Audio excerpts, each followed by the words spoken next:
Hi everyone, it's Okay, me so Coach that's Ellen. inflation. So bigyan ko kayo And ng that's caused important by too na much tip natural for today. debt. So hinaan natin.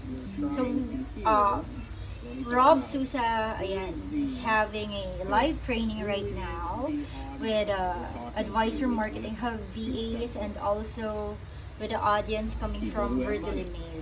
Isa sa pinaka-importanting dapat nyo tandaan is to engage, lalo na kapag may question yung ating host or yung ating trainer. Okay? Sometimes, ino-observe nila yung mga attendees. Lalo na yung mga hindi pa nakahire, ino-observe yan. And once na napansin kayo by being proactive, minsan nagre-reach out sa akin yan si Rob, and then he will ask me to check that out dun sa attendee na yun. Baka sakaling mabigyan natin ng project or maipasok natin sa AMH.